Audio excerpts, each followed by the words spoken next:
Hi, darling. Unfortunately, today is not the rap video. We do not have that ready yet. Nor is it really a happy video. It's actually going to be me, more or less, ranting. But don't worry, I'm not ranting about boys or Team Edward versus Team Jacob. I, of course, seeing as how it's me, am ranting about social causes and racism in America. Yeah! So today, in one of my classes, an issue was brought up between me and one of my friends. He's Southern, gun owner. See where he's coming from in this conversation, okay? Which, I mean, you can't really judge him because of that, seeing as how, you know, my family, gun owners, members of the NRA, learned to shoot when I was 8 years old, got my hunting license same year. And yet my ethics and my morals are completely beyond this person. So, situation set up. 2 days ago, one of our students got mugged on the campus. Duh, we're in the middle of Chicago. It's gonna happen. So there was 2 kids, and I heard this from a security guard the incident was reported to immediately after it happened, so I know that mine isn't, you know, ridiculous, my version of the story. I know it's what actually happened. 2 kids go up to this guy who was dumb and went into the middle of an alleyway when he was freaked out that somebody was following him, but that's besides the point.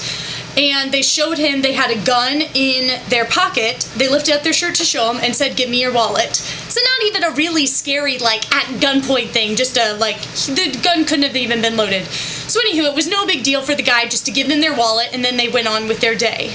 No big deal. So our conversation started out a little bit joking at first because my friend had said that, you know, if only, they had license to carry in this city, and had made the comment that he was like, because if it were me, I just would have shot him. And so at first it started out kind of light, and I was like, well, you know, I bet after 4 years here, hopefully your mindset's going to change a little bit, seeing as how you're going to consider, obviously, things such as grace and the love of Christ is much more important than getting to, like, whip out your huge handgun. And then they started getting actually deeper, and I started seeing how legitimate this guy's claims were that he would have just shot them. And so, you know, I'm making the case that these kids, I mean, they weren't actually doing anything to harm you. All they wanted was your wallet. That's it. You gave them their wallet. There was no big deal. That's not really a loss. Any credit cards or debit cards you can cancel. Most people don't even carry more than $20 in their wallet, especially if you're a starving college student like all of us. Well, by the time we're conversing and saying all these things, we're in class, and people around us start joining in, and I literally now have 4 boys that are arguing this case, except now it's been brought to an extreme level. One of the kids literally said to me, he was like, you know, I would have just saved the trouble because I would have just shot them and then been able to keep my wallet. And I was like, excuse me? I literally turned around and I went, are you shitting me? You consider your credit card more important than someone's life. Because we were talking about the weight of someone's soul, of a person's life. And they just can't run around talking so cavalier about shooting people. And these white middle-class kids talk about it as if it's no big deal. Because they've never actually been in an area where those type of issues are serious when you are considering another person's life. That person was really not being threatened. It's a different situation than if somebody came into your house and did start, like, shooting at your family members. That's a different situation, you defending yourself. Whereas on the other hand, if you were in this situation where all you had to do was hand them your wallet, and it's no big deal. And then people had the audacity, even more so, to make the claims that right is right and wrong is wrong. And you should never take into consideration someone's background and how they got to the point of doing this crime. Because I was talking about how you have no idea about the background of these 2 kids. You have no idea where they come from. And seeing as how we are right by Cabrini Green, one of Chicago's ghettos, it's very likely that they are from there. And the sort of situations that go on in there, it never excuses someone's actions. It never excuses somebody stealing from things. But you have to you can't just hold that person on the same level as if you were stealing something just for the heck of it, like you didn't even need it. when you look at those boys' lives, what their backgrounds are probably like, how disadvantaged they are, let alone because the public education here, it sucks depending on your neighborhood. Some kids don't even have textbooks to go home with. Can you imagine being a student in a classroom of 45? Your teacher doesn't know your name. They're not caring if you're not passing at a literacy rate over the 6th grade. When you have horrible examples at home, all you might know is stealing things from people on the street. It doesn't excuse your actions, but that might literally be your scope of things. You cannot hold those boys' lives and expect them to be at the same level as a kid that was born in the middle of suburbia. You just can't. And these boys were. And they were saying that backgrounds didn't matter and that there was no such thing as being disadvantaged.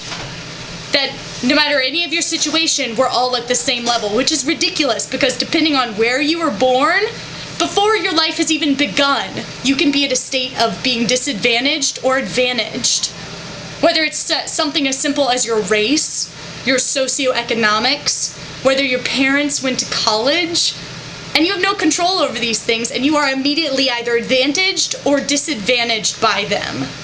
And so these boys, first of all, making this ridiculous case, it just, having spent most of my time in the ghetto and having school being near the ghetto and having my passion being for people that are in poverty, their lens, their view of things is completely different than ours, and you can't just go around passing judgment. You can't when you don't know that situation. It doesn't justify what they did, but you cannot just go around and say that because somebody took your wallet, they deserve to be shot. And that is why I am angry, and why I used the serious face this whole time. And why I cannot wait, because I literally prayed with every single fiber in my being that those boys are going to work in the inner city next year. And even more so, that they're going to travel abroad to war-torn countries where you don't consider shooting someone lightly. Because anytime you take a human life, anytime you consider another person's soul, it is extremely important. That's why PTSD exists. That's why there are problems with war and crime. Because when you make that judgment about someone else's life, there is weight to that. Always. Even if you believe that person deserves it. And these guys would try to say that judgment doesn't really, everybody judges, so it doesn't matter. They said, well, you made a judgment this morning when you decided to wear this sweater. So why would my judgment be any different than yours? Well, let me think. Clothing versus killing someone. Different weights of judgment, methinks. So, there was my rant. Now you know what is going on. This is my first encounter with people who just completely have their heads shoved up their little privileged asses. And I will let you know how this continues and whether those boys think that it's funny to joke about that sort of thing 3 years from now. I know you never would, which is why I can talk to you about this. I love you a lot. I will talk to you soon. Bye.